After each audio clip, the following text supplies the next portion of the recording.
My name is Margaret Hanley.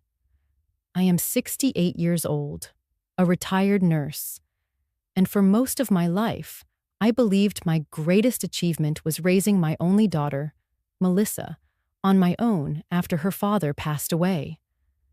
I have spent decades on my feet, caring for patients through the long nights, then coming home to a little girl who depended on me for everything. I built a life for us, steady and modest, but filled with the kind of love that I thought could never be shaken. Until the day Melissa called me, and, in one breath, swept all of it aside. I remember it so clearly. The late afternoon light was falling across my kitchen, touching the chipped porcelain teacup that once belonged to my mother. I was about to pour myself a cup when the phone rang. Her name lit up the screen, and I smiled without thinking. It had been weeks since we last spoke. When I answered, her voice was clipped, almost rehearsed. "We're already married, Mom. Only those who truly matter were invited. Just mail the beach house keys and stop overreacting." I froze. My fingers tightened around the handle of the cup until I was afraid it might break in my hand. The words sank in slowly, heavier than anything I had ever lifted in my years as a nurse. Already married. Only those who truly matter. Mail the keys. Stop overreacting. Each phrase landed like a small stone, building a wall between us so quickly I could barely catch my breath. I could hear faint laughter in the background. Not hers, but a man's.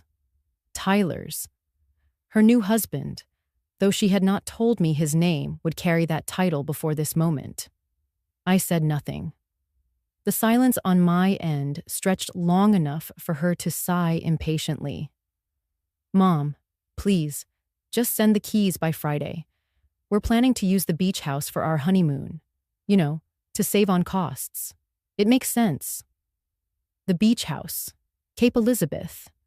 The one place that held the summers of her childhood, the scent of salt water and sunscreen, the sound of her laughter chasing gulls along the shoreline. A place I had fought to keep in our family even when bills stacked up higher than I could pay. That house was our anchor.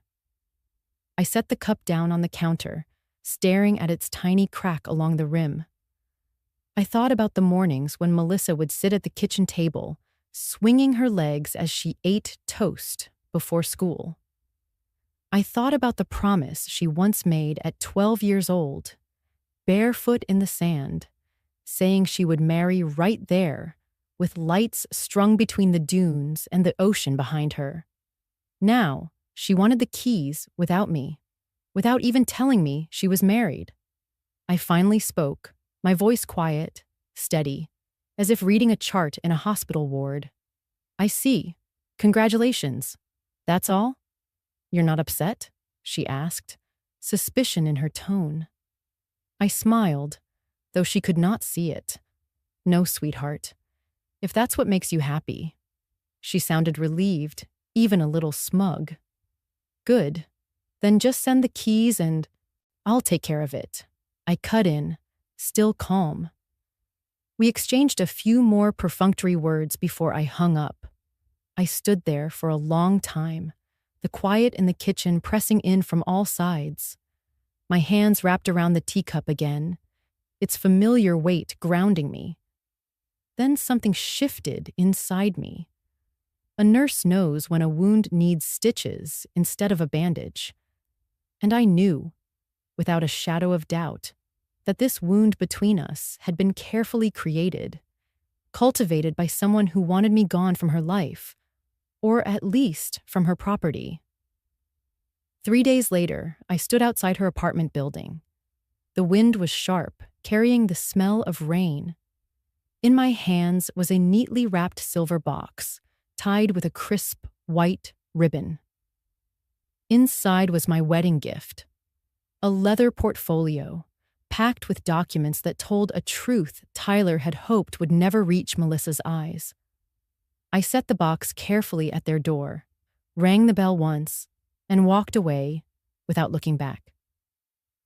I had barely reached my car when a voice split the air behind me. A man's voice, high-pitched, furious. "What the hell is this?" It rose into a yell that didn't stop. I slid into the driver's seat, started the engine, and drove off with the sound of his rage chasing me down the street. My hands were steady on the wheel. For the first time in months, I felt the old strength returning. Not loud or showy, but certain. Some wounds need more than silence. They need the truth. And I had just delivered it to their doorstep. The sound of his shouting still rang faintly in my ears as I drove home that day, but the steady hum of the road began to carry me somewhere else. Somewhere far from the damp smell of their apartment hallway. In my mind, I was back in Cape Elizabeth on a summer afternoon when Melissa was 12. The sky had been impossibly blue that year, the kind of blue that made the ocean look like it was stitched right into it. I can still see her, barefoot, hair windblown and tangled from hours of running along the shoreline. She had a faded yellow pail in her hand, filled halfway with shells she insisted were too perfect to leave behind. Her laugh was carried by the breeze, sharp and clear, like the call of the gulls overhead. I remember standing at the edge of the deck, a mug of cocoa warming my hands, watching her chase the retreating waves until her feet were swallowed by the foamy rush. That beach house was more than a building to us.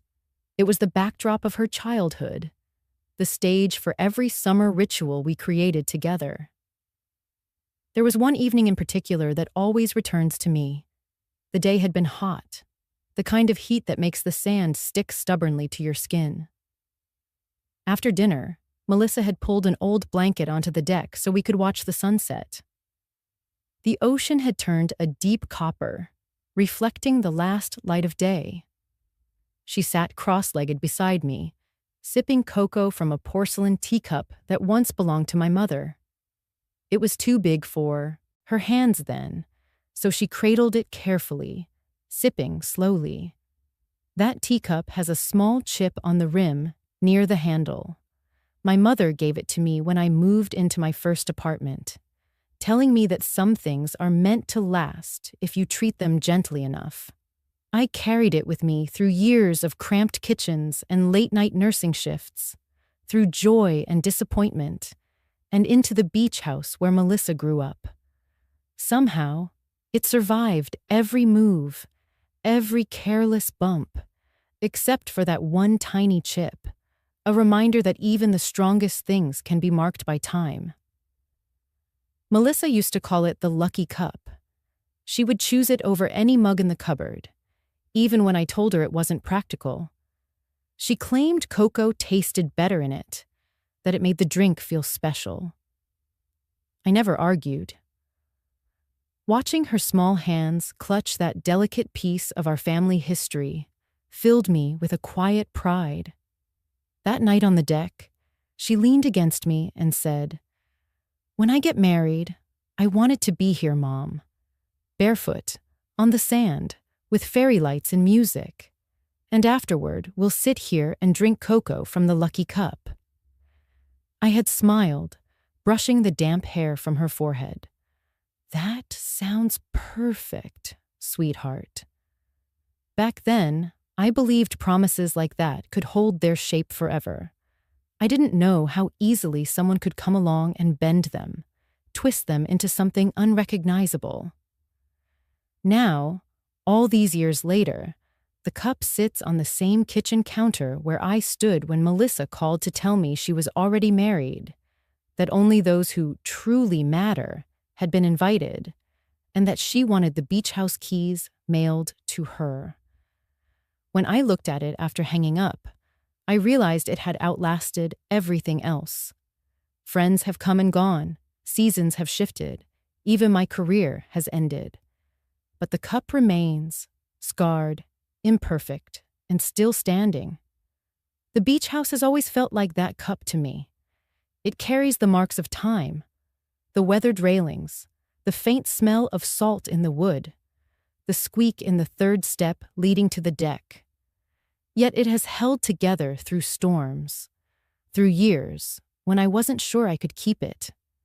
It has been a place of refuge for both of us, the one constant we could always return to, which is why the thought of it in Tyler's hands, stripped of its history, reduced to property value, stirs something in me I can't ignore.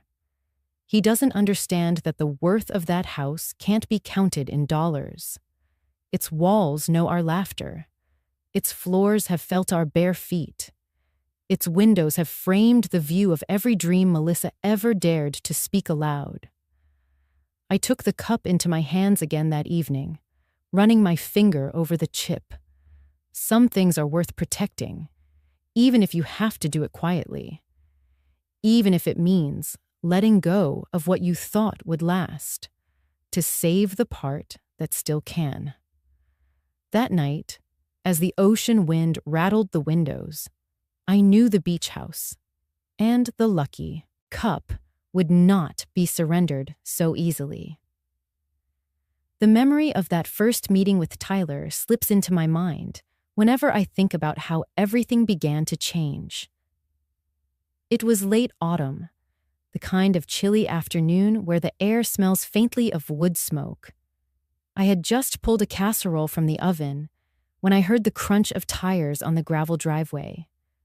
Melissa had called earlier, her voice bright with excitement. She was bringing someone special for dinner.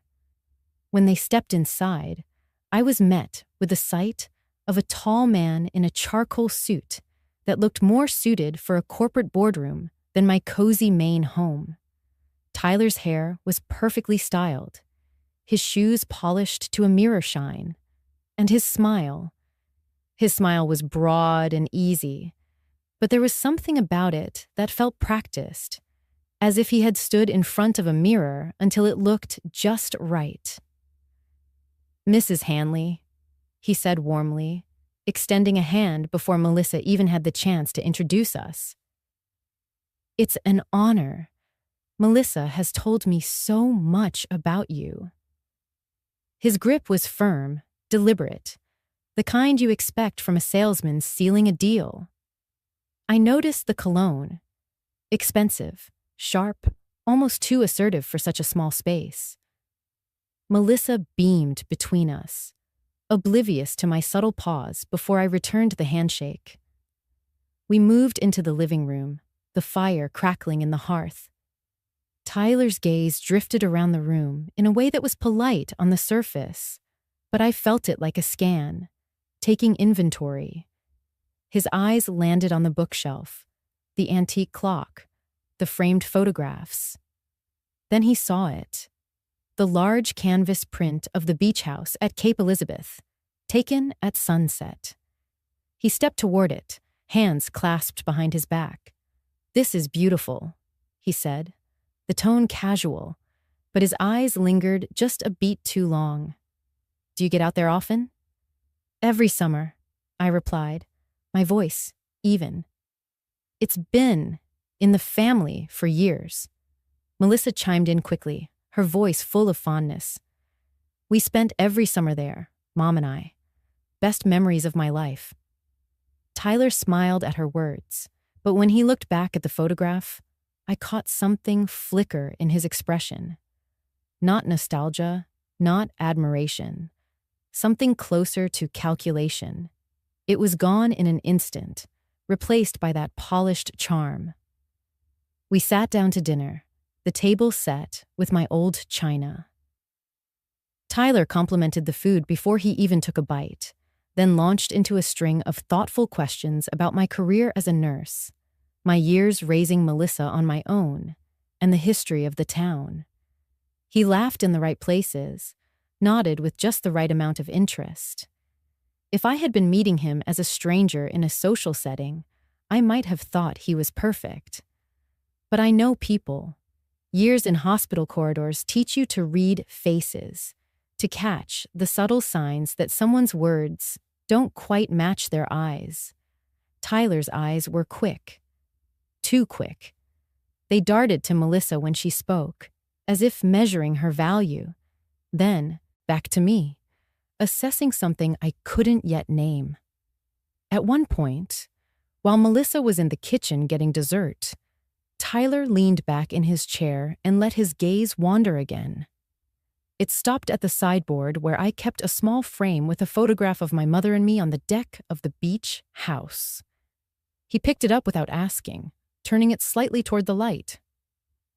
"This must be a special place," he said softly, almost as if to himself. "It is," I replied, my voice steady but cool. "It's where we've celebrated every important milestone in our family."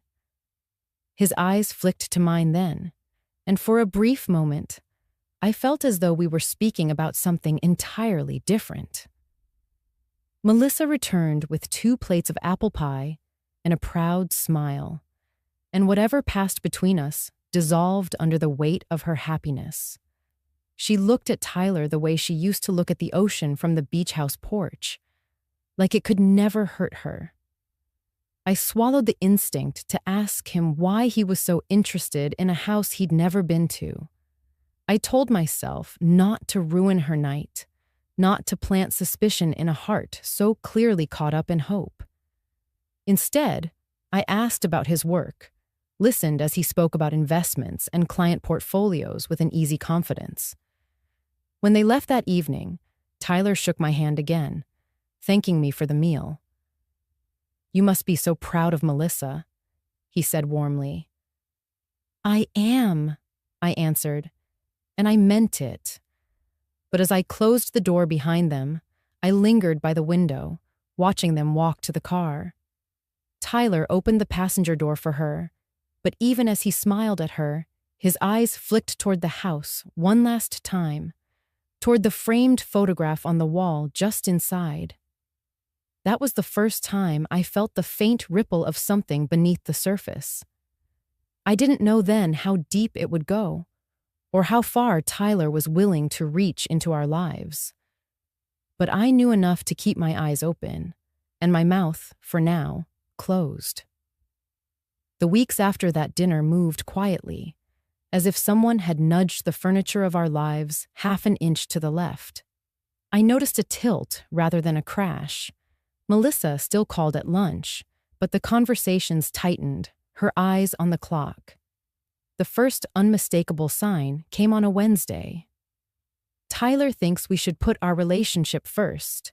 He says couples do better when they build their own routines," she said, aiming for casual while her breath snagged. I told her I understood. I did not want to be the kind of mother who clung so tightly that love could not breathe. That weekend she texted instead of calling.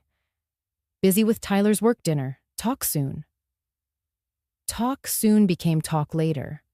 Talk later became a quiet that stretched like faint music. A month passed.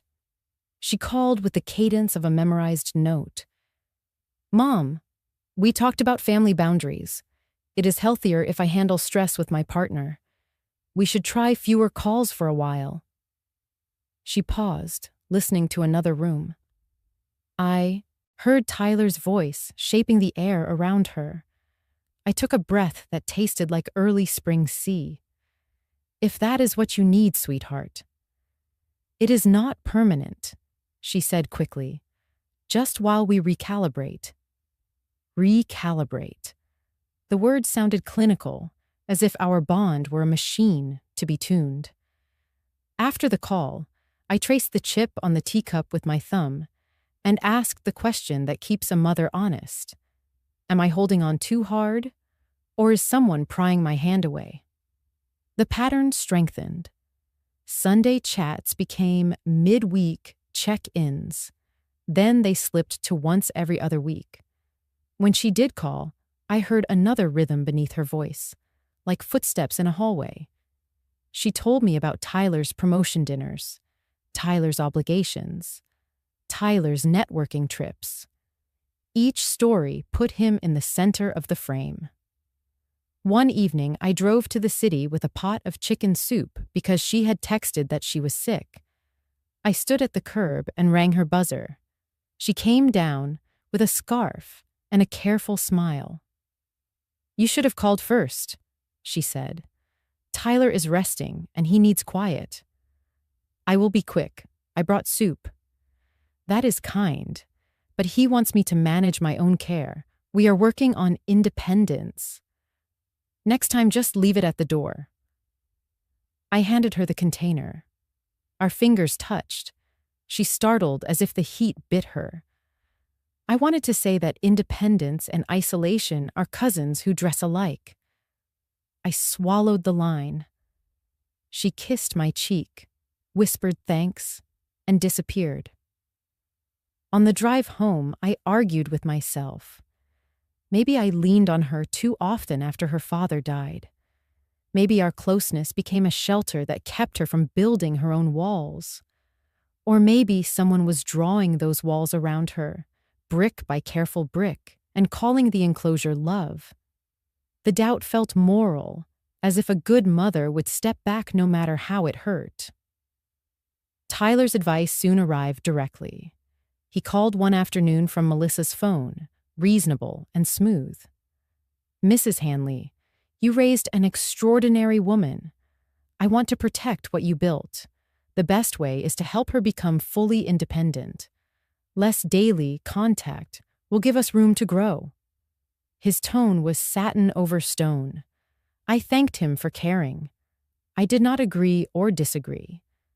After we hung up, I listened to the house breathe. The floorboards answered in tiny clicks. The clock kept time without drama. My silence was not surrender. It was a watchman's stance. The calls tapered further. A month slipped by. When the phone finally rang, I almost missed it. Melissa sounded formal. "We will be with Tyler's family for the holiday. It is important for us to establish traditions." I looked at the photograph of the beach house at sunset. The water held the color of copper. The horizon was a calm line. I said I hoped they would have a wonderful time. Then I set the teacup beside the kettle and watched steam rise. In the stillness, I asked the hardest question. If my presence threatens her happiness, should I erase myself for her sake? Or does love sometimes require staying in place so the lighthouse still shines when a ship loses its bearings? I did not know the answer. I only knew the light must be kept burning.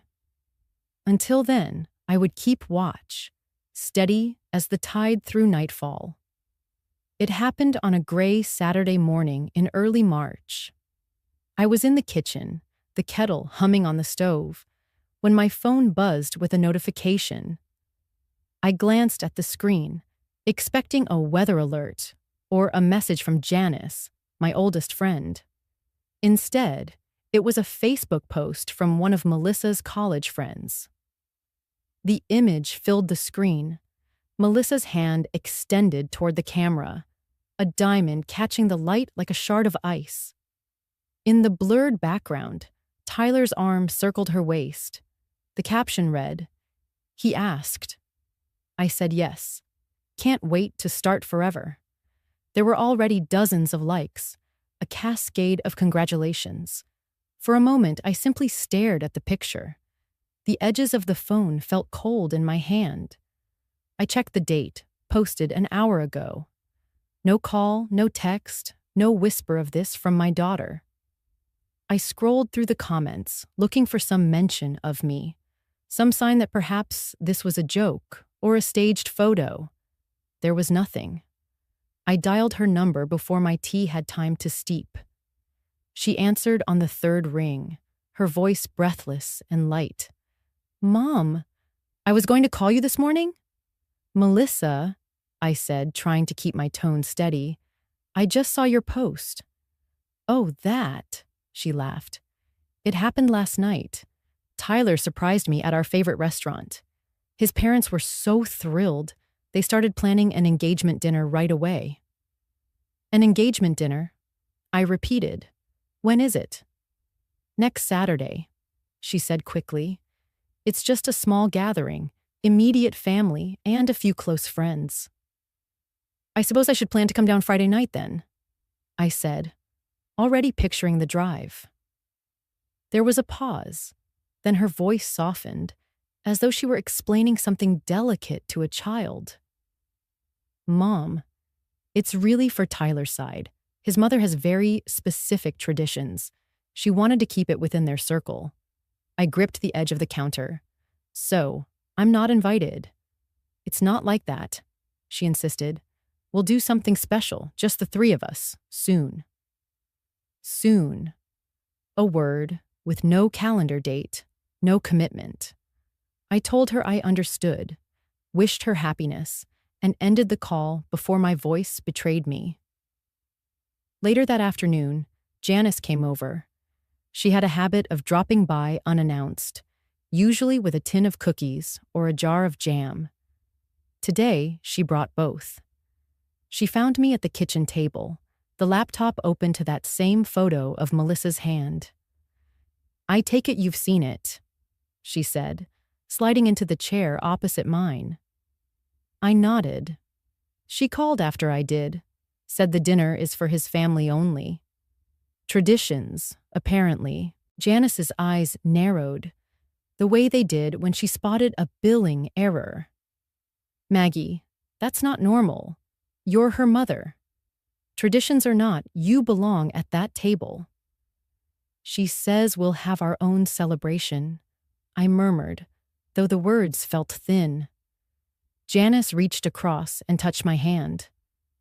You've been there for every big moment of her life.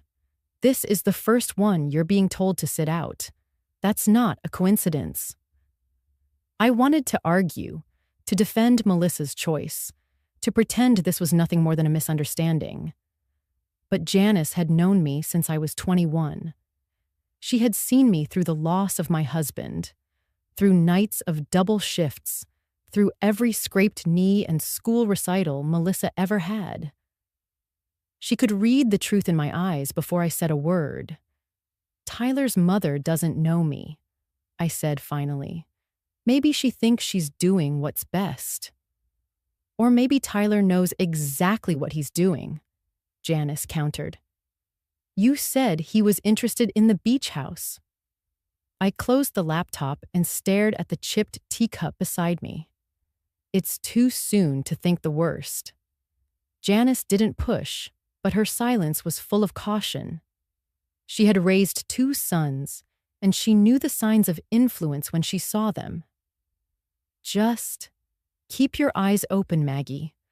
Love makes people blind, not just the ones in it, but the ones watching from the outside. That night, I sat by the fire with the photo still glowing on my phone screen. The diamond sparkled as though it could erase every shadow. Melissa's smile was genuine, her eyes shining.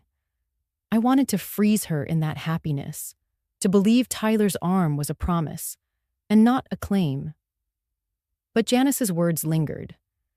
This was the first celebration I had been asked to skip. And if there is a first, there is often a second. I sipped my tea from the lucky cup, its chip pressing against my lip, and wondered how many more moments would be labeled, "Not for you."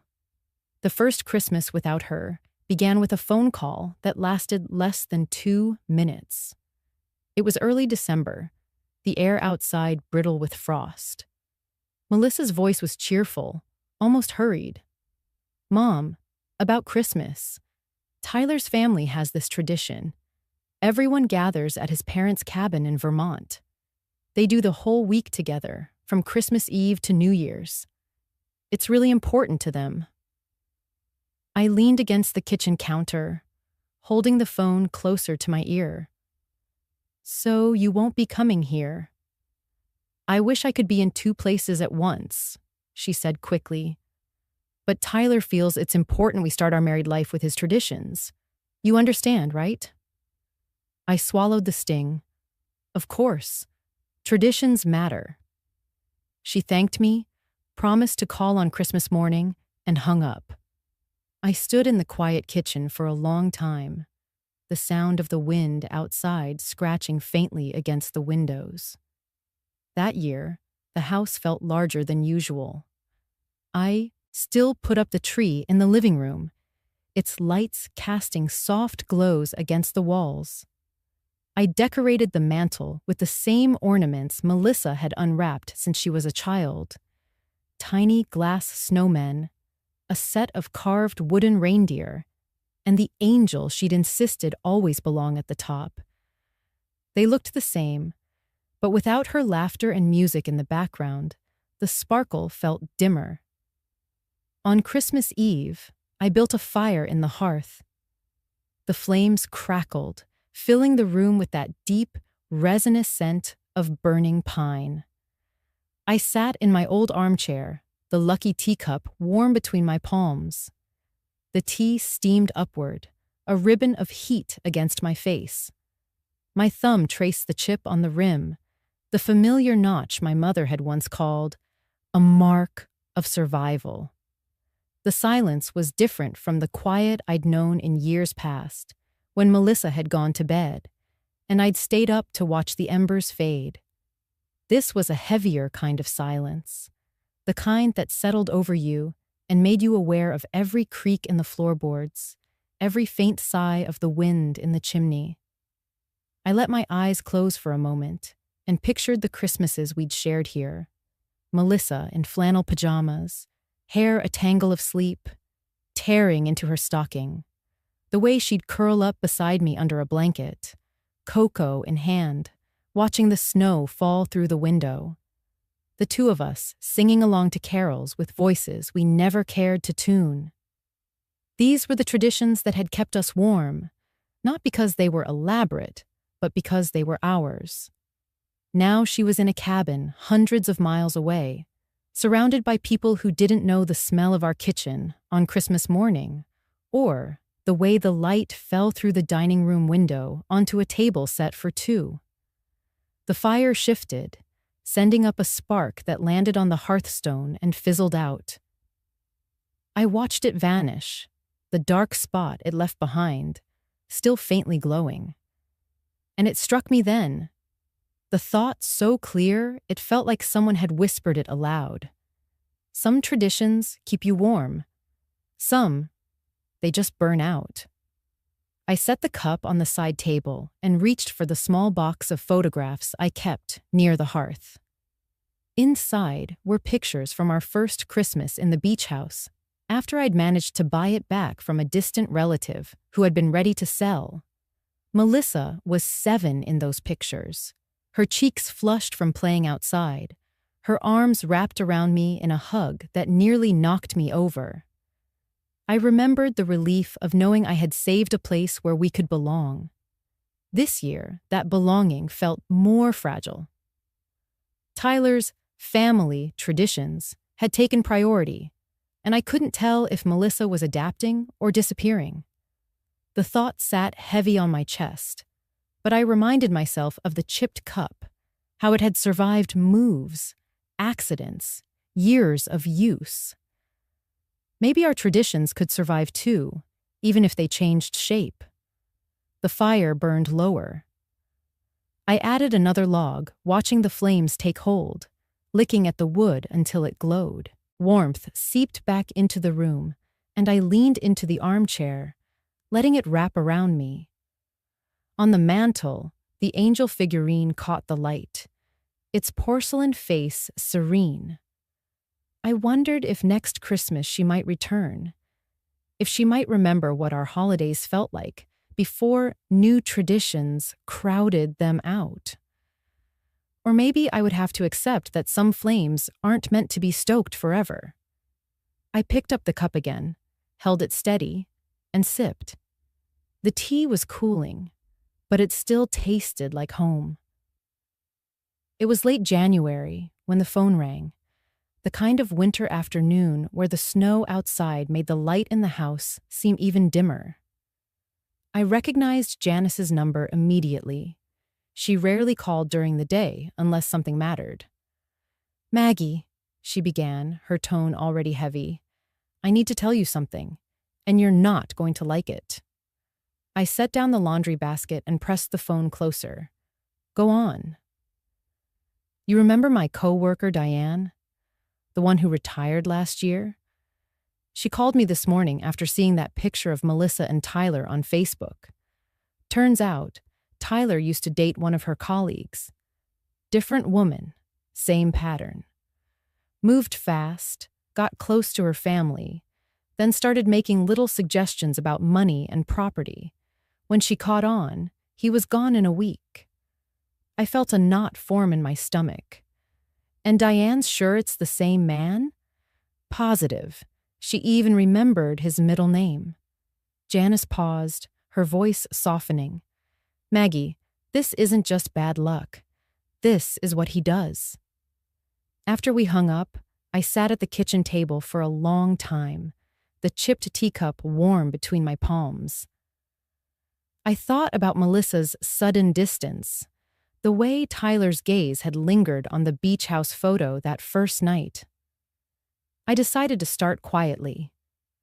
I called one of Melissa's college friends, a woman named Claire I'd met a few times at the beach house over the summers.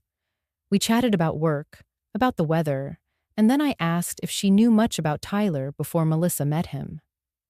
There was a pause long enough for me to hear the hum of her refrigerator through the line. "I don't know all the details," Claire admitted, "but I do know he was engaged before. Twice, actually. Both ended suddenly. One of them, well, her family found out something they didn't like about his finances." I thanked her, careful not to push further, and ended the call. My next step was the public library. Old habits from my nursing days, when you needed to find out the truth about a patient's history, came back easily. I scrolled through archived local newspapers, my fingers tapping restlessly against the keyboard. It took 3 visits, but I found it. An article from almost 20 years ago about a failed development project on the coast. The names jumped out at me. Robert Hanley, my husband, and a partner named William Keating. The project had collapsed under the weight of missing funds. Over $2 million gone. Robert had never spoken in detail about it, only that the loss had nearly bankrupted him and cost him friendships he'd once valued. But there was another detail in the article. William Keating was Tyler's maternal grandfather. I stared at the screen, the hum of the library's heating system suddenly loud in my ears. I scrolled further, pulling up follow-up stories.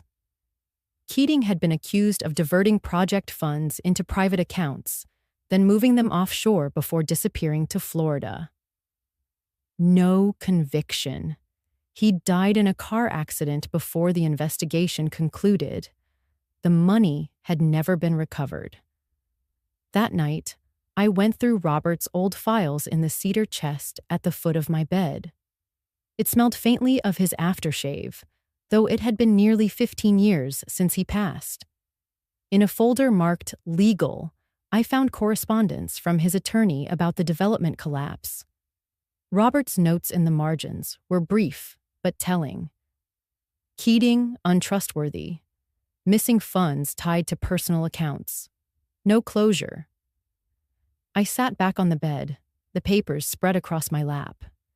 The unspoken truth began to form. Tyler wasn't just some charming opportunist who had stumbled into Melissa's life.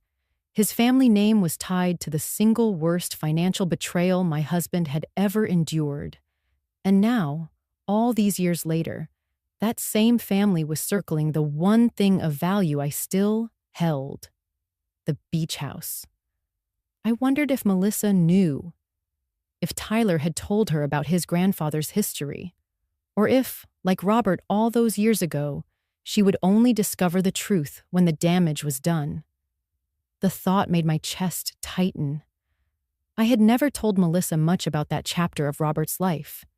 She'd been too young, and I'd wanted to shield her from the ugliness of betrayal. But maybe that silence had made her vulnerable to a man who saw her as a way to finish a job his grandfather had started. I folded the papers carefully and set them beside the teacup on my nightstand. The cup's small chip caught the light from the lamp, a reminder that even the strongest things can be marred, but they can also endure. That night, I made myself a promise. I wouldn't accuse without proof, and I wouldn't push Melissa into a choice she wasn't ready to make. But I would keep looking, keep gathering, until the truth was undeniable. Because some patterns aren't coincidence, they're inheritance. And I wasn't about to let my daughter become the next chapter in a story that had already cost this family too much. The next 2 weeks became a quiet exercise in patience, the kind that feels almost like knitting. Each thread of information had to be pulled gently, examined, then set in its place. I moved through my days as if nothing had changed, shopping for groceries, tidying the house, keeping my morning walks along the shoreline. But every spare moment was devoted to finding the next piece of the puzzle. I started with public records, combing through online databases, property transfers, and corporate filings. Tyler's name appeared more than once, often tied to shell companies that dissolved within a year. I found bank liens that had been quietly satisfied, suggesting debts repaid from sources that didn't match his reported income. I printed everything, each page sliding into a folder on the dining room table. In the afternoons, I would make tea in the chipped porcelain cup, my lucky cup, and set it beside the growing stack of papers. It became a kind of ritual. Pour the boiling water, watch the steam curl into the air, and let the truth steep alongside it. The warmth of the cup in my hands reminded me that some things survive time and damage. They just require care. The more I found, the clearer the picture became. There was a pattern to Tyler's movements: relationships with women who had assets, sudden entanglements in their finances, and then a disappearance when questions began to surface. Claire's hint about his 2 broken engagements proved true. I tracked down brief announcements in society pages, both of them ending without explanation. In one case, the woman's family sold a vacation property within months of the split. It felt like assembling a jigsaw puzzle without the box image, just the slow satisfaction of each piece clicking into place. Every time I slid another printed article or legal document into the folder, I imagined a corner of the picture sharpening. The edges were forming now, and I could see enough to understand that this wasn't a coincidence or bad luck. It was a practiced method, honed over years. One evening, as the wind battered against the windows, I spread the documents out across the dining table. The lamp cast a warm circle of light over the pages, leaving the rest of the room in shadow. In the center sat the teacup, half full, its steam curling lazily toward the ceiling. I looked at it and thought how steeping tea is not so different from uncovering a truth. You add heat, give it time, and slowly, what was hidden seeps out into the open. The connection to his grandfather, William Keating, still pressed on me. That unresolved theft from Robert's project wasn't just a historical footnote.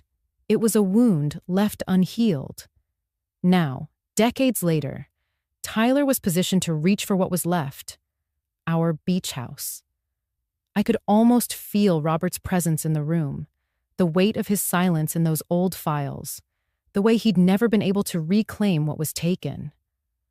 But unlike Roberts, I had the benefit of foresight and the steadiness that comes from years of listening more than speaking.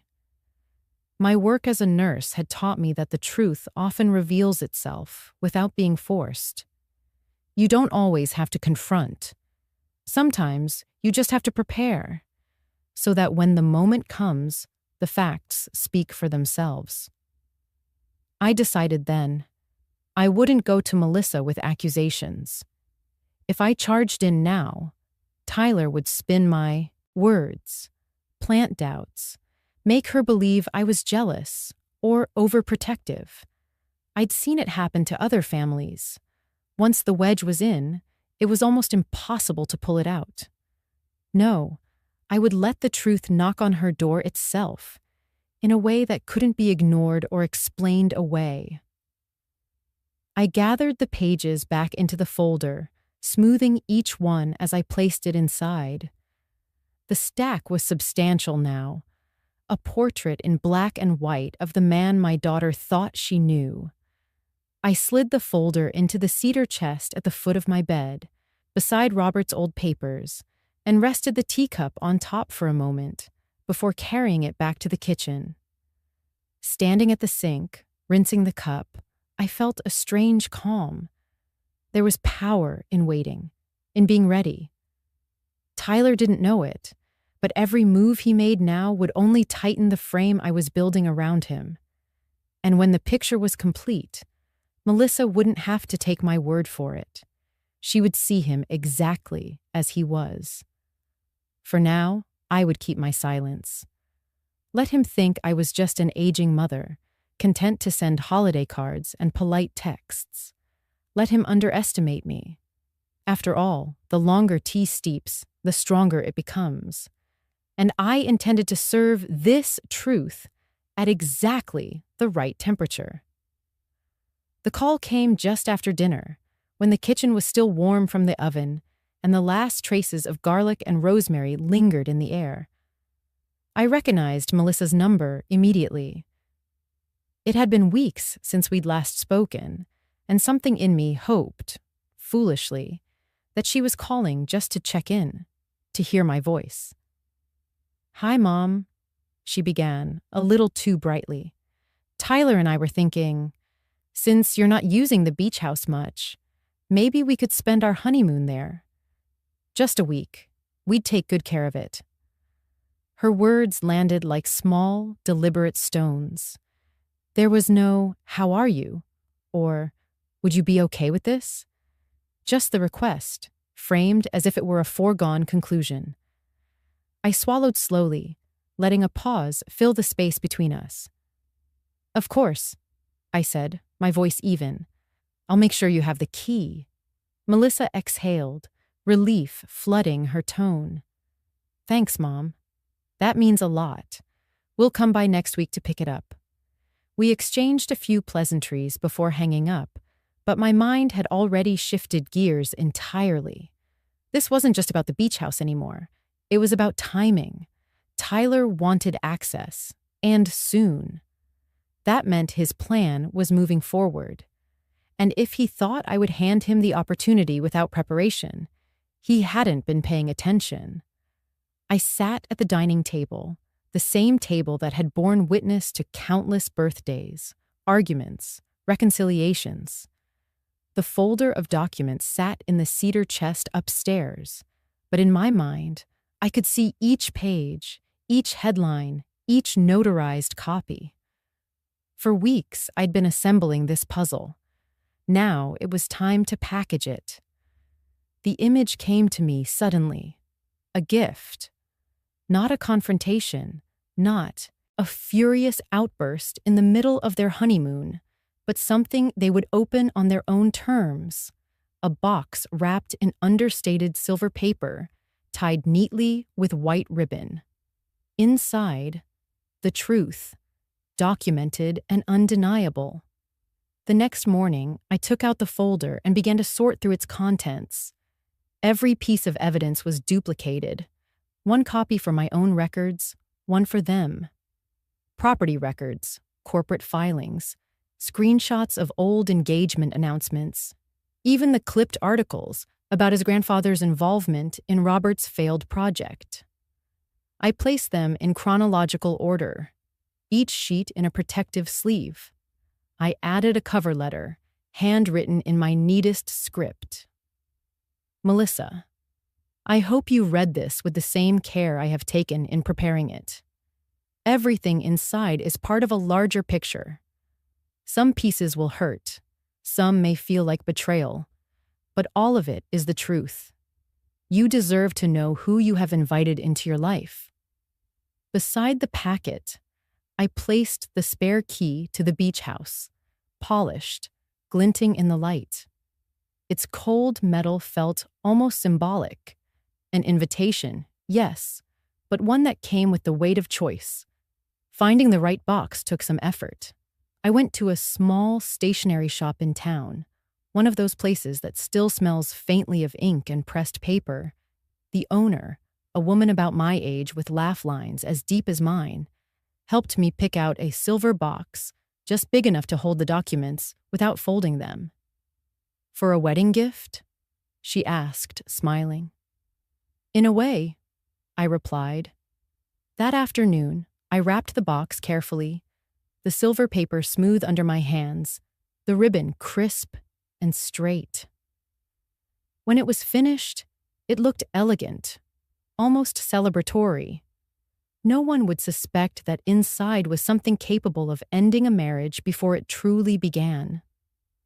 I placed it on the corner of my desk, where the light from the window could catch it. For a moment, I simply looked at it, feeling the mixture of sadness and resolve tighten in my chest. This wasn't the way I'd ever imagined giving my daughter a wedding present. But then, I'd never imagined she would choose a man like Tyler. That night, as I sipped tea and watched the moonlight spill across the floor, I thought about how the truth, like the tide, is inevitable. You can try to hold it back, but sooner or later, it comes in, sweeping away whatever was built on shifting sand. When Melissa came to pick up the key, she would leave with more than she bargained for. And when she opened that box, whether on the first day of her honeymoon or the last, she would finally see the picture I had been quietly piecing together all this time. I wasn't sure what she would do with it, but I knew this. Once you've seen the whole puzzle, you can never pretend you don't know what it shows. The morning I delivered the gift was one of those early spring days when the air is still cold enough to sting your cheeks, but the sunlight tricks you into thinking warmth is just around the corner. I woke before dawn, brewed a pot of tea, and sat for a few minutes in the quiet, hands wrapped around the mug. The silver box sat on the kitchen counter, its ribbon perfectly tied, looking almost innocent. I loaded it into the passenger seat, nestling it into a canvas tote so it wouldn't slide around. The drive to Melissa and Tyler's place took just under an hour, winding through stretches of bare trees and sleepy neighborhoods still shaking off winter. My hands gripped the wheel loosely, my mind calm in a way I hadn't felt for months. When I pulled into their driveway, the house looked still, curtains drawn, no movement behind the windows. I turned off the engine and listened for a moment. Even the street was quiet. I walked up the stone path, my shoes crunching softly on the frost-speckled grass, and set the box just to the right of their front door, where the morning sun would eventually hit it. I took a step back, adjusted the ribbon so it faced forward, and let myself really look at it one last time. The key inside was cool, heavy, and unmistakable. The documents were in perfect order. It wasn't just a package. It was the culmination of weeks of quiet labor, each piece chosen and placed with deliberate care. I didn't knock. I didn't ring the bell. I just turned and walked back to the car, the cold air pulling tears to my eyes that had nothing to do with sadness. As I drove away, the house disappeared in the rearview mirror, and with it, any lingering temptation to take the box back. The call came later that afternoon. just as the shadows in my living room had begun to stretch long and thin across the floor. The phone vibrated on the table, Tyler's name flashing on the screen. I let it ring twice before answering. "What the hell is this?" His voice was already at a shout, ragged at the edges. Somewhere in the background, I heard Melissa's voice, high, choked, pleading for him to calm down. "You left a box at our door," he continued, "full of lies and garbage. You think you can just—" I didn't interrupt. I didn't need to. I let the sound of his outrage fill the space between us. Years ago, I might have met him word for word, matching volume with volume, letting anger pull me into its undertow. But not now. "Melissa!" I heard her voice again, closer this time, and then the sound of muffled sobs. The noise in the background told me she had the papers in her hands. I could picture her moving through them, page by page, each one another small crack in whatever story Tyler had told her. Tyler's tone shifted to something sharper, more desperate. "You think this is going to break us? You think—" I spoke then, my voice low, steady, almost soft. "If there's nothing to hide, there's nothing to fear." Silence. For a long moment, neither of us spoke. I could almost hear his mind scrambling, reaching for a response that didn't exist. "You don't know what you're talking about," he said finally, his voice quieter now, but not calmer. "Stay out of our lives." The line went dead before I could reply, though I wasn't planning to say more. I set the phone down on the table and returned to my chair by the fireplace, the tea beside me still warm. Outside, the light was fading into the soft blue of evening, and I thought about how quickly the truth can change the temperature of a room, even one you're not standing in. I didn't know if Melissa would call me that night, or in a week, or ever. But I knew she had the information now, all of it, and no amount of shouting or denial could erase it from her hands. The rest would be her choice to make. For the first time in months, I felt no urge to check my phone, no need to rehearse conversations in my head. The box was delivered. The truth was in motion, and the silence that followed, it wasn't empty. It was the sound of letting go. 3 days passed before I saw her. By then, the weather had turned damp, the kind that clings to your skin and makes the air smell faintly of wet earth. I had just finished sweeping the porch when I noticed a figure sitting on my front steps. Melissa. Her hair was tangled in a way I'd never seen on her, loose strands curling from the damp. Her eyes were swollen, ringed in red. She sat hunched forward, elbows on her knees, like she wasn't sure she had the energy to hold herself up. In her hands was the silver box, the ribbon gone, the lid askew. I opened the screen door slowly. "Melissa?" She looked up at me, and for a moment she didn't speak, just stared, like she was making sure I was real. Then she said, her voice low but cutting through the gray air, "Tell me everything." There was no hostility in her tone, but no gentleness either. Just the weight of someone who had reached the end of wondering and was ready to know. I stepped aside. "Come in." Inside, I led her to the kitchen table, the same place I'd spent weeks sorting through papers, piecing together the story. I made tea without asking. 2 mugs, mine plain, hers with a spoonful of honey just like when she was younger. She didn't touch it. She placed the box on the table between us. "I read it all," she said, her voice catching. "But I need you to tell me how you found it. Why you—" She broke off, shaking her head. "Just start from the beginning." So I did. I reached into the box and pulled out the first folder. The manila edges were soft from handling, the ink on the labels dark and precise. I laid it flat in front of her and opened it to the first page. It started with a conversation. Janice told me she'd heard about Tyler from someone at work, how he'd been in a relationship before you that ended abruptly, right after certain financial problems. Melissa's fingers traced the corner of the page, but she didn't interrupt. I moved to the next folder, the one with the clipped-together news clippings. Then I started looking.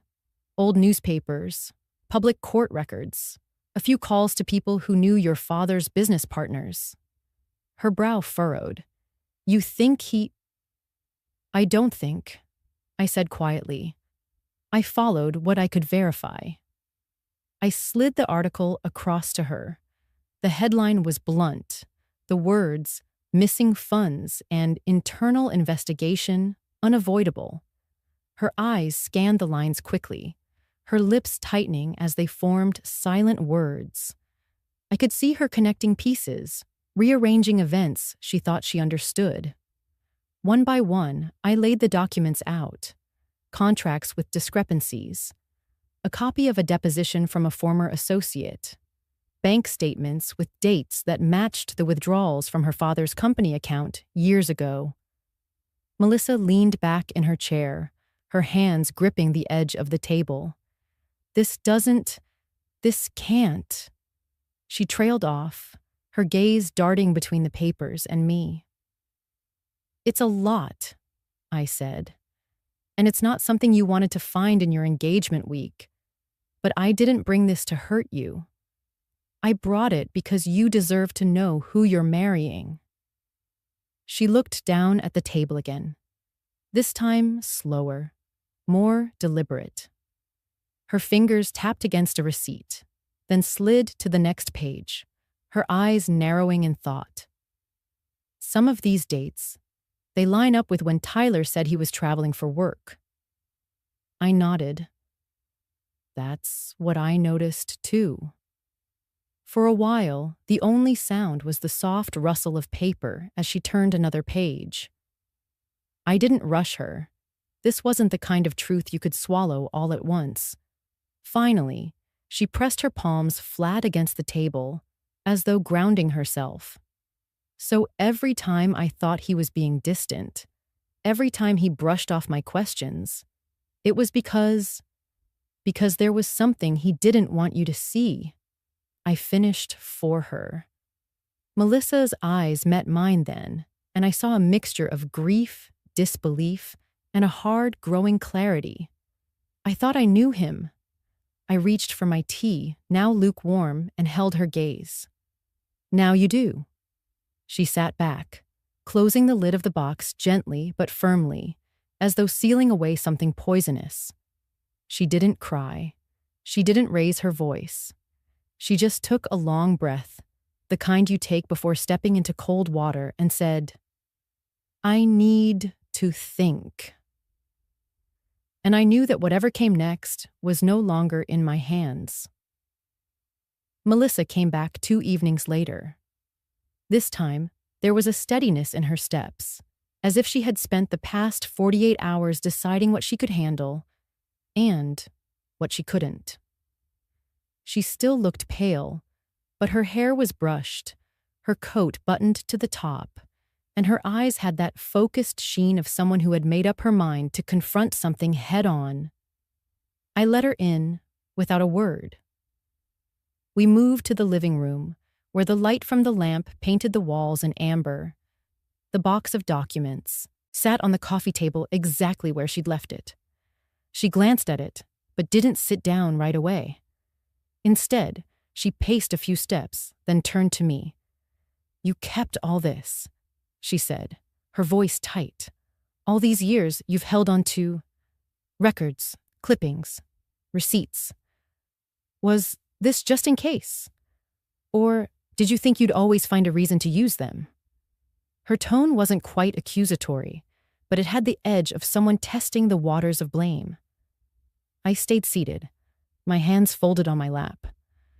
Melissa, I didn't collect these for sport. I started looking when things didn't add up. You know me. I'm not the type to jump to conclusions. She sat finally, dropping onto the edge of the couch, elbows on her knees. It's just seeing it all laid out. I keep thinking about the conversations I've had with him, things he told me, the way he looked at me.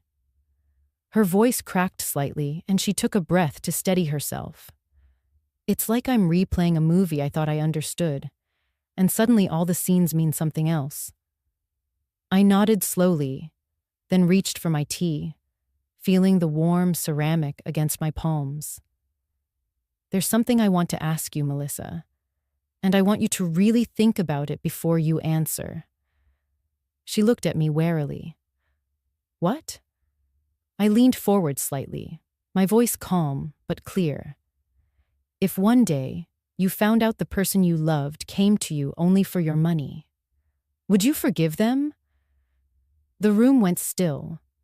Melissa's eyes widened a fraction. She opened her mouth, then closed it again, like the words were there but refused to be spoken. She glanced toward the corner of the room, where my old camcorder sat on the bookshelf, its little red standby light blinking faintly. I'd left it there earlier, almost without thinking. You're recording this? She asked, her voice low. No faces, I said evenly. Just voices, just words. Sometimes it's easier to hear the truth when you can play it back without the heat of the moment. Her shoulders tensed, and she looked away again. I don't know if I can answer that. That's the thing about questions like this, I said softly. They don't need an answer right away, but they have a way of following you until you do. Melissa leaned back, crossing her arms. It's not the same thing. You're asking like it's black and white, but relationships aren't that simple. People make mistakes. This isn't about a mistake, I interrupted, my tone still even but firmer now. It's about intent, about starting something with a lie so big it becomes the foundation of your life. Tell me, Melissa, would you forgive that? Her jaw tightened. She stared at the carpet for a long beat, then shook her head slowly. Number I don't think I could. The silence that followed was heavy, and I let it sit there. Outside, the wind pressed against the window panes, rattling them gently, as though reminding us the world was still moving, no matter what was unraveling inside this house. She finally looked up at me, her eyes glassy, but her expression harder now. Are you saying that's what Tyler did? That everything between us was just... She trailed off, as if the last word was too bitter to say aloud. I didn't answer directly. Instead, I slid the box a few inches toward her. You've read the records. You've seen the dates, the withdrawals, the patterns. You know your own answer better than I ever could. Her gaze dropped to the box again. She didn't reach for it, but she didn't push it away either. I hate that you might be right, she said finally, almost in a whisper. That's why I asked you the question, I replied. Not to hurt you, but because sometimes we can't see our own truth until we hear ourselves say it out loud. Melissa closed her eyes briefly, then opened them with a kind of resignation. You know, people are going to have opinions about this. If I walk away from him, there will be talk. There's always talk, I said, but there's a difference between gossip and living with a lie. For a moment, she just sat there, the ticking of the clock filling the space between us. And I knew, whether she admitted it tonight or not, that the question would keep echoing in her mind long after she left. The next morning, I pulled the worn leather address book from the drawer beside my bed. The edges were frayed, The ink on some pages faded, but one name stood out as clearly as the day I'd written it down. Daniel Prescott, the attorney my late husband had trusted for nearly 3 decades. I hadn't spoken to him since Bill's funeral, but I knew Daniel wasn't the kind of man to ignore a call from me. When he answered, his voice was a warm mix of surprise and concern. "Margaret? It's been far too long. What's going on?" I didn't waste time on small talk. "Daniel, I need your help, and I need it to stay quiet." By noon, I was in his office, sitting across from the same mahogany desk where Bill had once signed our wills. The place hadn't changed, still lined with floor-to-ceiling shelves and the faint scent of old paper and leather. I laid out the documents Tyler hadn't yet seen, the ones I hadn't put in Melissa's gift box. Financial statements, wire transfers, screenshots of property records. "This," I said, tapping a particular sheet, "is a bank account he never told Melissa about. And these," I pointed to 2 printouts, "are withdrawals from an account linked to one of Bill's old partners. An account flagged years ago for irregular activity. Money that went missing before Bill even passed." Daniel adjusted his glasses, leaning in. "And you're certain Tyler's the one making these transfers?" "Every date matches up with his trips, his so-called business expenses. I've checked, twice." He sat back, exhaling, slowly. "Margaret, this isn't just a family matter. This is criminal. If this trail holds, he's laundering stolen funds." I met his eyes. "That's why I came to you. I want to do this the right way. No shouting matches, no empty threats. I want the law to knock on his door." Daniel nodded, already flipping open a legal pad. "We'll need to get the right people involved. Financial Crimes Division, maybe even the feds if the amounts are high enough. But first, we build an airtight chain of evidence. If we move too soon, he could bury the trail." The plan took shape over the next hour. Daniel would reach out to a contact in the state's investigative bureau, someone who owed him a favor. I would provide every scrap of documentation I had: paper copies, digital backups, even the handwritten notes I'd made in the margins of old statements. "And Margaret," Daniel added, his pen pausing over the page, "will need a trigger event, something to make him move money, something traceable, so the investigators can catch him in real time." I thought for a moment, then remembered Melissa's request for the beach house keys. What if I let him think there's a cash windfall coming his way?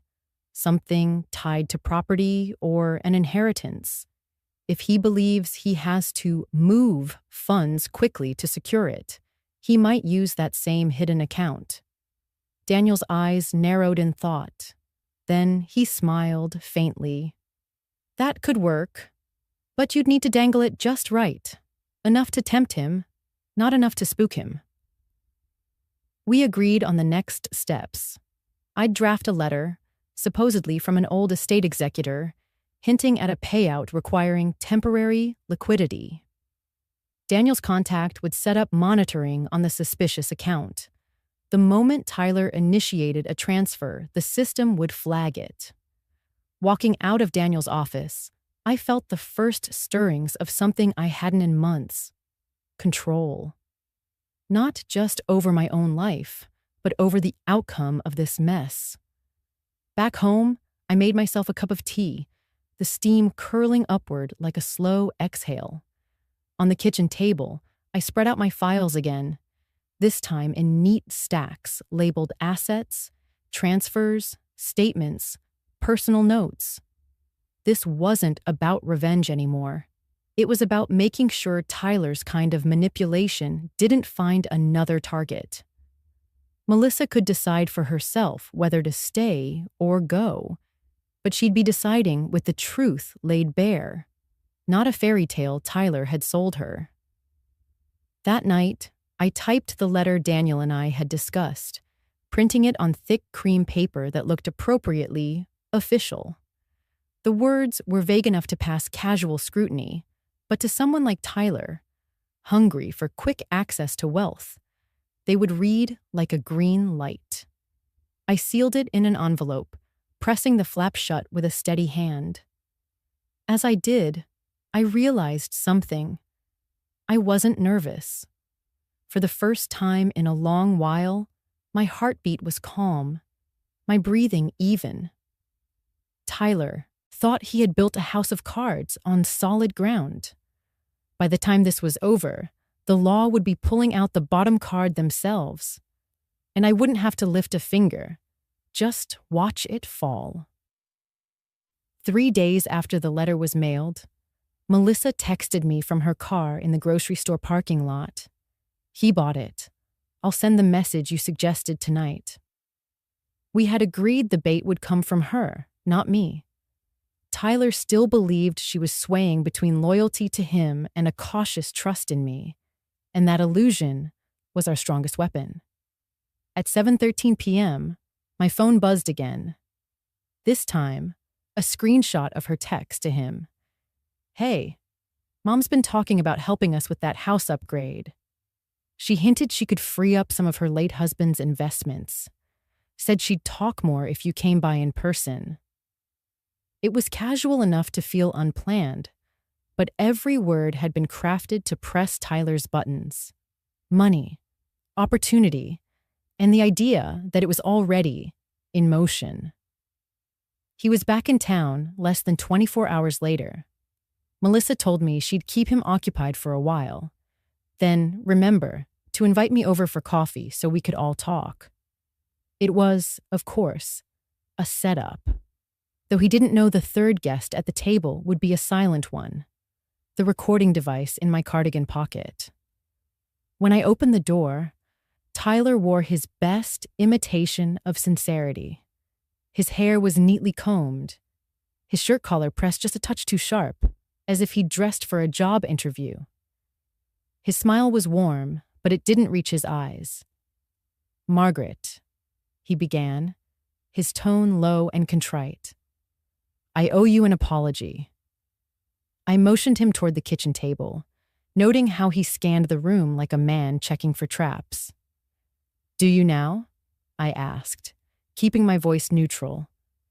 Melissa slid into the seat beside him, placing a mug of coffee in front of each of us.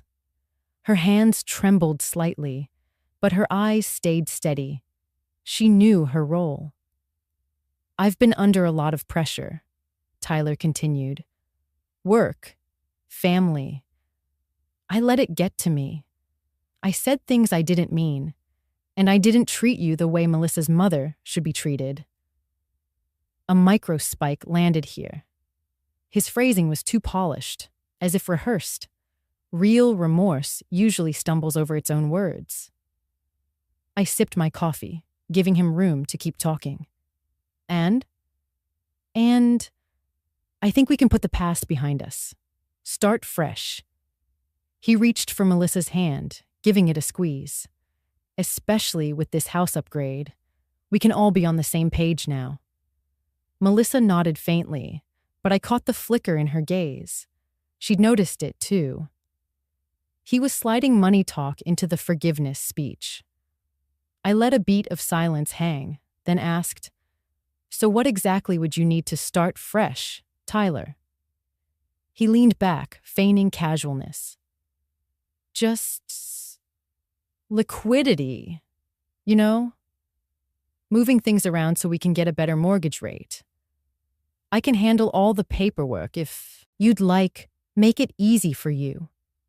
There it was, the second spike. His earlier apology had been about mending fences. Now it was a logistics meeting about accessing funds. Melissa shifted in her chair, her jaw tightening.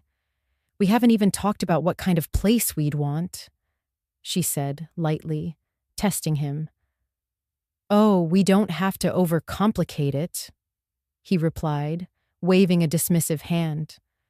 "Once the funds are ready, I'll sort the rest. You'll both thank me later." I glanced down at my cup, swirling the last of the coffee.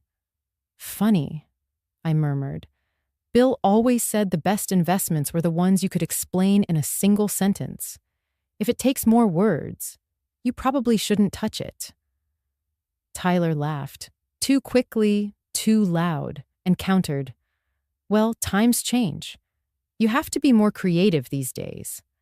Another spike. Creative. In Tyler's mouth, it meant bending rules until they snapped. We spent another 20 minutes circling the subject. Every so often, he'd drop a contradictory detail, claiming first that his job was solid, then admitting he was between contracts, insisting he'd never touch family money, then proposing temporary transfers to cover expenses. Melissa kept her composure, but I could feel the tension in her stillness. She was connecting the dots in real time, hearing the gaps in his story the way I had months earlier.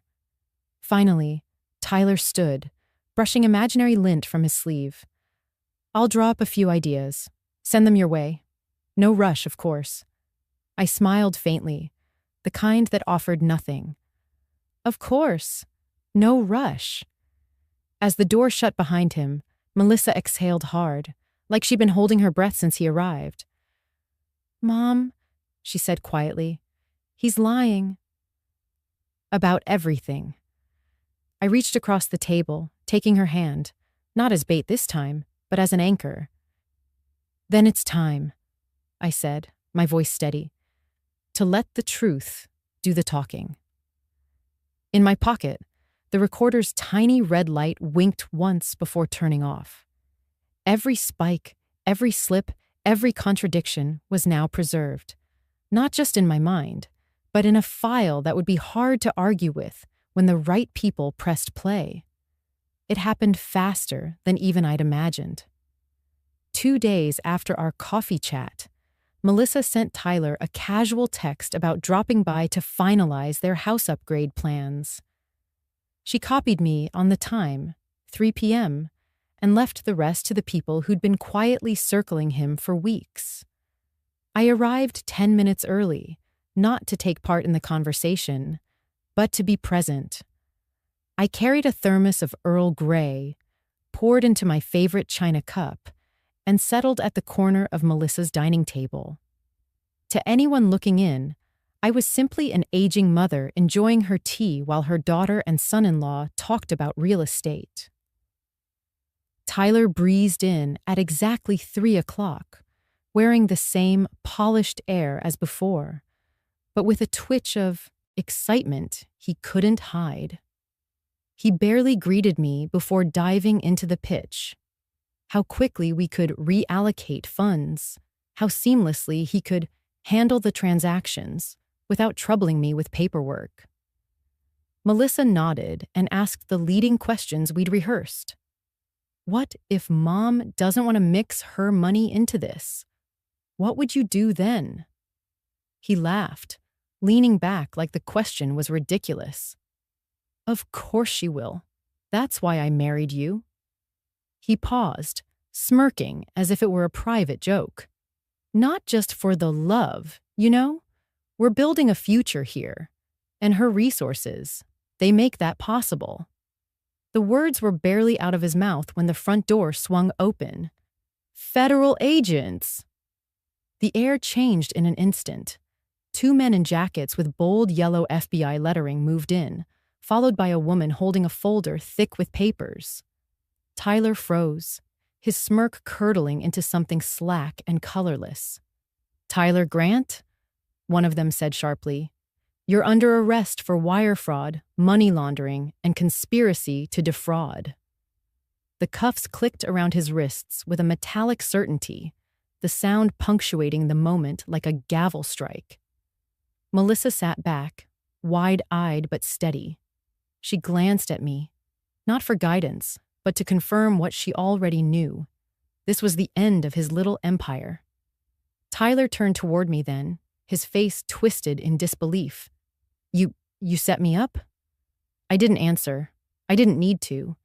Instead, I placed my teacup gently onto its saucer. The china gave a soft, decisive clink. In that small sound was everything. The months of quiet watching, the slow collecting of threads, the patience to let them knot themselves around him. The lead agent read Tyler his rights while another began listing the evidence. Bank transfers tied to shell accounts, offshore holdings linked to a dissolved partnership from my late husband's firm, records of communications where Tyler outlined his strategy to marry into financial security. He sputtered, trying to deny it, but each protest was swallowed by another fact, another document, another timestamp. The case against him was no longer a web. It was a wall, solid and unmovable. Melissa's hands were clasped tightly in her lap, her shoulders tense but her chin high. She didn't look at Tyler again after the agents started guiding him toward the door. When they stepped outside, I caught a glimpse of the neighborhood kids paused mid-game on the sidewalk, their basketball resting against the curb. Tyler's eyes darted around, as if looking for a corner to disappear into, but there was nowhere to go.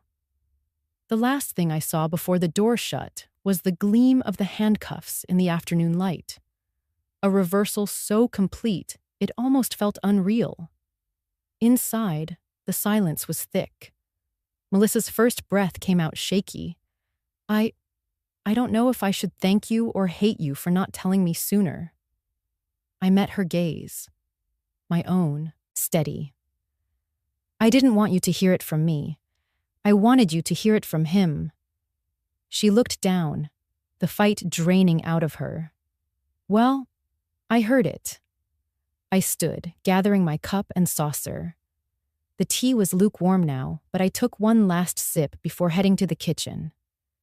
Outside, the sound of car doors and distant engine noise faded. For the first time in months, the house felt still. Not empty, just still. The kind of stillness that follows after something false has been cleared away. I rinsed the cup, dried it carefully, and placed it back in its spot in the cabinet. Sometimes, you don't need to shout for justice to arrive. Sometimes, all it takes is patience and knowing when to put the cup down. The courthouse smelled faintly of varnished wood and paper, an odd mix of permanence and fragility. I sat in the second row, hands folded neatly in my lap, while the murmur of voices filled the room like the low hum of an approaching storm. Melissa was already at the front, standing beside the prosecutor. She looked smaller than usual under the weight of the setting, but there was a steadiness in her posture that hadn't been there months ago. Today, she wasn't Tyler's wife. She was a witness. The bailiff called the court to order, and the judge entered, a tall man with silver hair and eyes that missed nothing. Tyler was led in, flanked by two deputies. He wore a plain gray suit instead of his tailored blazers, but the arrogance clung to him like a second skin. He glanced at me once, smirk curling, as if to say this was all a misunderstanding he'd talk his way out of. He didn't notice Janice, 3 seats to my left. She sat straight-backed, her hands resting lightly on her purse, her eyes fixed on the front. When she caught my gaze, she gave the smallest of nods, silent acknowledgement that we'd both arrived at the same conclusion about him, just by different roads. The prosecutor began with Melissa. Mrs. Grant, can you describe when you first became aware of financial irregularities involving your husband? Melissa's voice was calm, deliberate. She recounted the little things, cash withdrawals with vague explanations, documents she wasn't allowed to see, sudden trips for business. Then she spoke of the box I'd given her, the files inside, The night she sat at my kitchen table tracing every line of numbers. Tyler's attorney tried to rattle her, throwing out words like family disputes and emotional bias. But Melissa didn't flinch. "This isn't about bias," she said, her voice carrying through the quiet. "It's about truth. And I have no interest in protecting a lie." Then came the other witnesses. Two women I'd never met until that morning. One had been engaged to Tyler 5 years ago. The other had worked alongside him at a small investment firm before my husband's death. Their stories were uncomfortably familiar. The charm, the whirlwind romance or friendship, the sudden entanglement in joint opportunities, and the inevitable vanishing act when questions arose. Both women had lost not just money, but trust in people, in their own judgment. Listening to them was like hearing echoes of the same song, sung in different keys. It struck me then that my role hadn't been unique, just the latest verse in a pattern that might have gone on indefinitely if someone hadn't cut the music. During a recess, I stepped into the hallway for air. The light from the tall windows fell across the marble floor, pooling in soft gold. Janice came to stand beside me. "You know," she said quietly, "the first time I saw him with Melissa, I thought, he's playing her. I just didn't have the proof." "You gave me the thread," I replied. "I just pulled it." She gave a short laugh, not unkind. "Well, you pulled it all right." Then, more softly, "She's lucky you're her mother." When we returned to the courtroom, it was time for the defense to present their case. Tyler took the stand. He tried the old performance, humble tones, regretful expressions, but it rang hollow. Every carefully chosen word fell against the solid wall of evidence the prosecutor had built. Each denial was met with a date, a signature, a bank transfer that told a different story. I watched him search the room, perhaps hoping to find even one sympathetic face. But Melissa stared straight ahead. The other women's gazes were cool, and Janice's eyes were steady on him like a pin holding an insect in place. By the time the judge called for closing statements, the atmosphere had shifted. It was no longer about whether he was guilty. It was about how long it would take for the gavel to confirm it. The prosecutor ended simply. "Your Honor, this is not just a case of financial crime.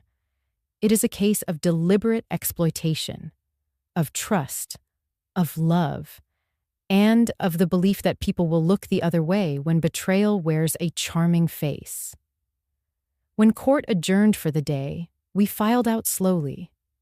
In the corridor, Melissa came to stand beside me. She didn't speak at first, just let out a long breath. "You were right," she finally said. "Some truths you have to see for yourself." I touched her hand lightly, "And now you have." As we walked toward the exit, I caught Janice's eye one last time. She gave me that same small nod, and I returned it. No words needed. The work was done. The sentencing hearing was quieter than the trial had been. No media crew, no rows of strangers, just the people who had been there from the start, carrying the weight of the last few months. Tyler stood at the defendant's table, wrists unshackled for the formality of the proceeding. But the deputies at his side made the limits clear. He looked smaller somehow, as if the endless months of legal battles had eroded the sharp edges of his self-assurance. Still, his eyes darted around the room, searching for something. Pity, perhaps. He didn't find it. The judge read the charges and the verdict. For the crimes of wire fraud, misappropriation of funds, and willful deception for personal gain, the court sentences you to 12 years in federal prison. A pause, Then the secondary ruling: restitution in the amount of $640,000, payable to the victims named. There was no dramatic gasp, no collapse into sobs. Tyler's jaw tightened, his gaze fixed on some distant point beyond the bench. The gavel strike was sharp and final, echoing against the paneled walls like the closing of a door that would not open again. Melissa sat in the row ahead of me, her back straight, her chin lifted. She didn't turn to look at Tyler, not once. Janice was beside her, hands folded, her expression unreadable. I thought of the strange symmetry of it, how two women who had once been strangers, linked only by suspicion, were now bound by the shared knowledge of who he truly was. As the courtroom emptied, Melissa lingered in her seat. I waited, giving her space. Eventually, she rose and walked toward me. There was no trace of the tearful, frantic voice I had heard on the phone months ago. Instead, her tone was calm, almost reflective. "You remember that night?" she said. "When you made tea and I sat at your table with all those papers spread out?" I nodded. "You told me," she continued. "Some traditions keep you warm. At the time, I thought you meant family." She gave a small, bittersweet smile. "Now I think I understand. Some traditions do keep you warm, and some you have to rebuild yourself." The words settled in the space between us, not as a wound, but as a quiet truth. Outside, the air was crisp, the winter light pale but steady. We walked together down the courthouse steps, the sound of our heels on stone, rhythmic and grounding. Janice joined us at the base of the stairs. "He won't have the chance to do this again," she said simply. "No," I replied, "but more than that, Melissa won't give him the chance." Melissa glanced at me, and for a moment I saw not the hurt or the betrayal, but the beginnings of something stronger. It wasn't defiance, exactly. It was a kind of self-possession, an understanding that her life, from here on, was hers to shape. We parted ways at the curb. Janice and I exchanged one last look, the unspoken acknowledgement that the circle had closed. She had been the spark, I had been the hand that pulled the thread, and Melissa had walked herself through the open door. When I returned home, I put the kettle on, the same teapot, the same chipped mug I'd used that night. Steam rose in lazy spirals, and I thought about traditions, how some are inherited, some are salvaged, and some are entirely new. Melissa's voice replayed in my mind. And some you rebuild yourself. It struck me that maybe that was the real inheritance we give one another, not objects, not money, but the permission to take what is good, leave what is harmful, and start again without apology. I carried my tea to the window and watched the pale sun dip lower, turning the edges of the clouds to gold. The house was quiet, but not empty. Not anymore. The beach house breathed differently in late autumn. The sharp tang of salt was gentler, the waves rolling in with a slower rhythm, as if even the ocean had decided to rest after the long summer. The porch boards creaked under the weight of two chairs, side by side, facing the horizon. Melissa and I sat there, each cradling a porcelain cup of tea. The air was cool enough to make the steam curl thick and visible, twisting upward before disappearing into the fading light. The set was the same one I had used for years, white with a delicate blue vine circling the rim, except for the cup in Melissa's hands. That one was new. She'd found it at a little shop in town and said it looked like it belonged. It did. She rested the cup on her knee for a moment, tracing the handle with her thumb. "I wanted you to have one that was yours," she said quietly. Not because you needed another cup, but because, well, some things deserve a new start. I smiled, letting the warmth of the tea seep into my hands. The wind played with a strand of her hair, and for the first time in months, I saw a softness in her face, not the brittleness of someone holding themselves together, but the steadiness of someone who has begun to trust the ground beneath her feet again. We didn't speak much after that. The silence wasn't heavy. It was comfortable. The kind of quiet that feels earned, like a shared blanket on a cold day. The sun had begun its slow descent, casting a wash of gold and rose across the water. A few gulls drifted lazily overhead, their calls distant, unhurried. Melissa took a sip and leaned back in her chair. "It's strange," she said finally. "I thought this place would always remind me of him, of the lies." She glanced around. The weathered railings, the potted rosemary still clinging to green despite the season. But it doesn't, not anymore. I understood. The house hadn't changed. We had. From the kitchen, the faint clink of the kettle settling on the stove reached us, carried through the open door. I thought about all the afternoons I had sat here alone, cup in hand, wondering how everything had unraveled so quickly. And now, here we were, two women who had survived the same storm, sitting in the calm that followed. Melissa's eyes followed a fishing boat heading back toward the harbor. "I keep thinking about traditions," she said. "Not the ones you're handed, but the ones you make yourself." She looked at me, her expression open, almost shy. "Do you think we could start some? Just ours?" I let the question settle between us, tasting the weight of it. Then I nodded. "Yes," I said simply.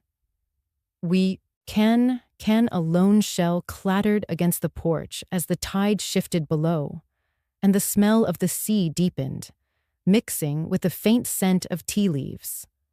The light was falling faster now, deepening into that in-between shade where the world feels briefly suspended. Melissa lifted her cup in a quiet toast. I did the same, and for a moment we held each other's gaze before drinking. No words, no promises, just the shared understanding that the worst was behind us, and the rest was ours to build. A small smile tugged at her lips as she set her cup down. "Next summer," she began, her eyes scanning the porch rafters, "maybe we'll string the lights again." I looked up at the empty hooks where they used to hang, remembering the soft glow they cast on warm evenings, the way they made the air hum with something unnameable. And I thought, yes, next summer, maybe we will.